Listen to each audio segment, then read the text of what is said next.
Welcome back, everyone, to the deep dive. Today, we're taking SWOT analysis a step further. Oh, yeah. And, that's strength, weaknesses, opportunities, and threats framework. Classic. Yeah, the classic one. Yeah. We've got some sources this time around that really challenge the traditional way of doing things. Yeah, they offer a really fresh perspective. It's interesting. Yeah, for sure. So, How often SWOT analyses just totally miss the mark? They miss the mark. And they get so internally focused. Yeah. It's like we're building a car and we're not thinking about the driver. That's a great analogy. Right. Yeah. The sources really highlight how important it is to put the customer right in the center of it all. At the heart of it. At the heart of it. And we're calling this customer-centric SWOT. I love that. Yeah. Customer-centric SWOT. It's about understanding everything about the customer, their journey, their needs, their frustrations, what drives their decisions. Absolutely. So it's all about the customer. Let's put the textbooks away for a second. Let's dive right into this customer-centric approach. Let's get practical. Yeah. How does it actually work? Okay, so think of it as just a complete reframing of those classic SWOT elements. Okay. Okay, so let's start with strengths. Okay. Instead of saying oh, this is what we think our strengths are, Right. we need to ask, what do our customers see as our strengths? What makes them come back for more?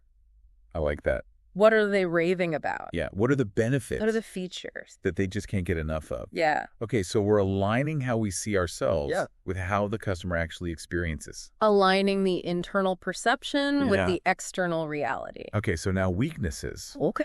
How do we approach these differently? All right, so instead of just listing all of our internal problems, we're going to dig deeper and think about the customer's perspective. Okay. Why are customers leaving? Yeah, why are they jumping ship? What are those pain points that they're experiencing? Where are we messing up? Where are we messing up? We need to find those leaky buckets in our business The leaky bucket. where we're just losing valuable customers. Okay, so turning weaknesses into opportunities for improvement. Yes. So let's talk about opportunities, the O in SWOT. Okay. How do we even spot these things through this customer-centric lens? It's not just about trends in the market. Okay. It's about really understanding unmet customer needs. Ooh, What are people struggling with, even if they're not saying it out loud? even if they don't know. Even if they don't know it, where are those competitors falling short? Ooh. By understanding these gaps, that's where we can really innovate Yeah. and deliver solutions that truly matter to our customers. Provide that value. Provide that value. That makes so much sense. Yeah. It's looking beyond what's obvious and It's understanding, the deeper needs and desires. yeah, of our target audience. Okay, so the T threats. All right. How does customer centricity change the way we look at potential threats? Okay, so it forces us to ask tough questions about the competition. Why are customers choosing them over us? What are they doing better? That's the question, right? We need to look at it through the customer's eyes. Through their lens. Yeah, and understand how they see our brand compared to all the other choices out there. Okay, so being honest with ourselves and really figuring out where we fall short. Yes. But just identifying all these strengths, weaknesses, opportunities, and threats. Yeah. It's just the first step, It is. right? It is. How do we turn these insights Right. into something we can actually use? That's where Cross SWOT comes into play.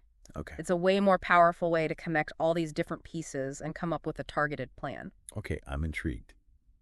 Tell me more about this Cross SWOT approach. Let's do it. How does it actually work in practice? All right, let's break it down. Okay, so Cross SWOT, it's all about taking those customer insights from that SWOT analysis and weaving them together to create a roadmap, a strategic roadmap. I like it.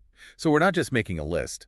We're looking for the connections The connections, between those different pieces, finding those aha moments. the aha moments, Yeah. yeah, where things start to influence one another. Right. It's a dynamic process Yeah, that helps us move beyond just saying oh, here are our strengths, weaknesses, Yeah. opportunities, and threats. yeah, It gets us into the action. into the action, the strategy. Yeah. So our sources highlight these 4 key strategies Yes. within this whole Cross SWOT thing: confrontation, Yes, attack defense, yes. and protection. Okay. Let's take these one by one. Okay, Let's start with confrontation. let's do it. What is that about? So confrontation is about taking your strengths and using them to neutralize those potential threats. Okay. Like acknowledging there are challenges out there, but instead of being afraid of them, we use our strengths to overcome them. So it's proactive, Proactive. almost like a counter move. Exactly. Like Yeah. in a chess game. Yeah.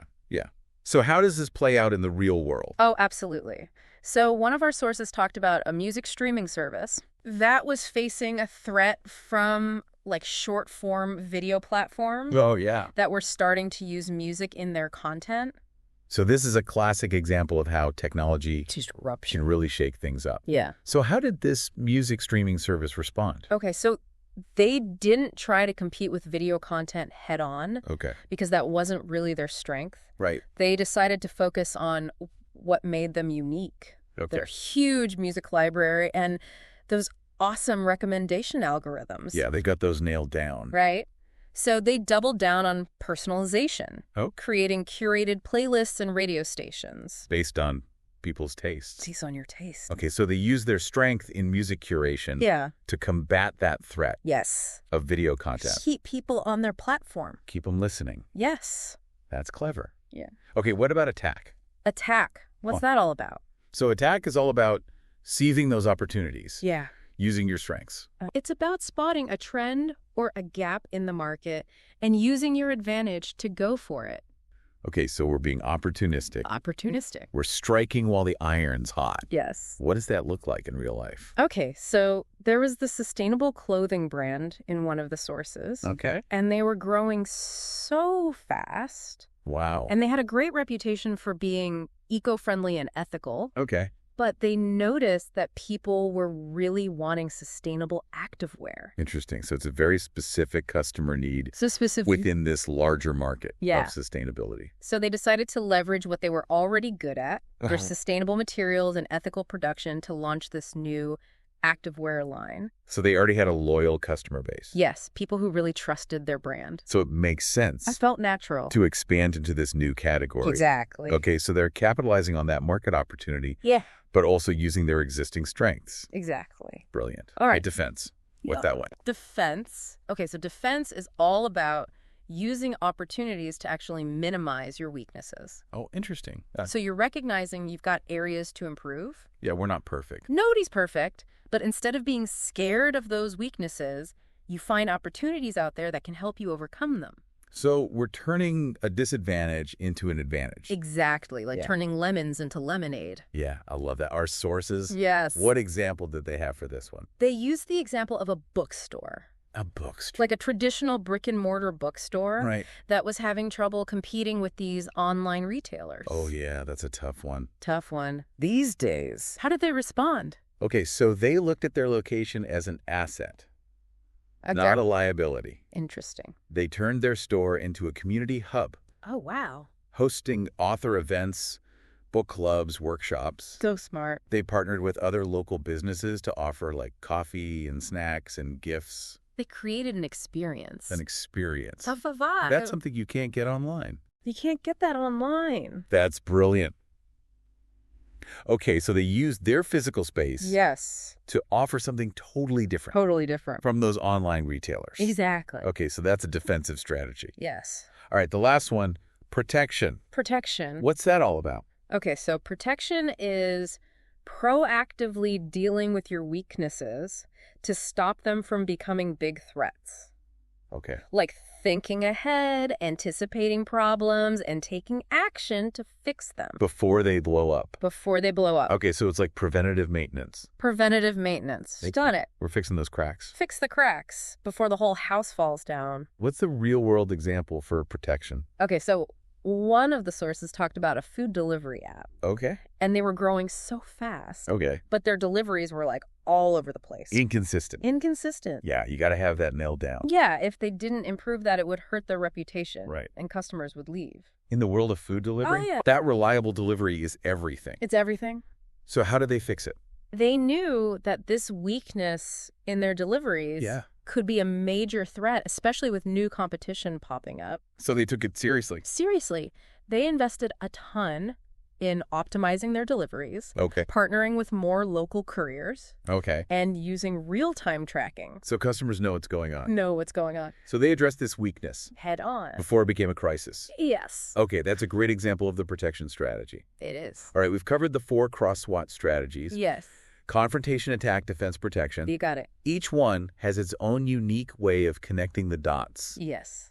between our strengths, weaknesses, opportunities, and threats. Connecting the dots. But how do we make sure this isn't just a one-time thing? That is a great question. How do we make this an ongoing part of what we do? Because that's where the real power is. Right. When you use customer-centric Cross SWOT all the time. It's a habit.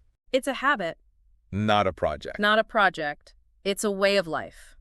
Okay, so we've spent all this time talking about customer-centric Cross SWOT and how it can help businesses make smarter decisions. But how do we make sure that this isn't something we just do once? Yeah, good question. Yeah. It's all about making it a habit. A habit. Weaving it into everything you do. It shouldn't just be a project that sits on a shelf. Right. It's got to be part of the DNA of the business. Exactly. And our sources had some really practical tips on how to make that happen. Okay, I'm all ears. Let's hear those tips. Where do we start? Well, the first thing is to make sure you're checking in with your Cross SWOT analysis regularly. Okay. They suggest at least every quarter. Okay. But it could be more often depending on your industry. You know, some things change quickly. Right. It's not just a set it and forget it thing. Exactly. It's a living document. It needs to evolve along with your business and the market. Because customer needs change all the time. New competitors pop up. All the time. Our own strengths and weaknesses might even change. Right. We're constantly evolving. Exactly. So we have to make sure that our analysis is up to date. And relevant. It's like checking our compass. Exactly. Make sure we're still on course. But it's more than just reviewing the analysis. Yeah. Right? How do we actually use it? That's the key. You have to integrate it into your decision making. Okay. Don't think of it as this separate exercise. Okay. Think of it as a lens that you view all your decisions through. Okay, I like that. So whether you're launching a product, going into a new market, or even just making internal changes, always ask yourself, how does this align with our customer-centric Cross SWOT analysis? So it becomes like a filter. A filter. For our decision making. Yeah, and it keeps that customer perspective front and center. That's what we want. And of course, this brings us to data. Data! The lifeblood. It's everything these days. Yeah. But what kind of data are we talking about? Well, we need both quantitative and qualitative data. Okay, what's the difference? So quantitative, that's like numbers. Number. Yeah. Website analytics, sales figures, customer surveys, social media engagement, all those metrics. So it's about measuring what customers are doing. Exactly. How they're interacting with your brand. Okay, and qualitative. Qualitative data. That digs a little deeper into the why. Why? Why are customers doing what they're doing? Oh, that's interesting. So this comes from things like customer interviews, focus groups, online reviews. You're getting those customer stories. Yeah, their experiences, their motivations, their frustrations. Getting into their heads a little bit. Exactly. And once you have all this data, don't keep it to yourself. Okay. Share it with everyone in your organization. Everyone. From marketing and sales to product development and customer service, everyone needs this information. So we're building a culture of customer centricity. That's the goal. Empower everyone to make decisions with the customer in mind. I love it. Yeah. But this whole customer-centric Cross SWOT thing, it's not about following rules rigidly, right? No, it's about being flexible, adaptable. So it's an ongoing process. Always refining. Exactly. Your first Cross SWOT analysis. That's just the beginning. The starting point. As you learn more about your customers, you'll adjust your strategies. And try new things. Absolutely. So that keeps us on our toes. It makes us challenge our assumptions and always look for ways to improve. Always looking for ways to better serve our customers. Yes. As we wrap up this deep dive into customer-centric Cross SWOT, what's the one thing you want our listeners to walk away with? It's simple. The businesses that are truly successful, they don't just talk about customer centricity. They actually live it. Yeah, they walk the walk. Exactly. And this customer-centric Cross SWOT, it gives you the tools to make that happen. To really make the customer the heart of your business. So my challenge to all of you listening is this. What's one small customer-centric action you can take today based on what you've learned? It's a good question. Maybe it's reaching out to a customer for feedback. Oh, yeah. Taking another look at a product feature. Okay. Or just shifting your mindset to be more customer-focused. That's a great call to action. Start small, build momentum, and watch what happens when you put the customer first. It's been a pleasure talking about this with you. Thanks for joining us on this deep dive. We'll be back soon with another fascinating topic to help you understand the world just a little bit better. Until then, keep learning, keep exploring, and keep putting your customers at the heart of everything you do.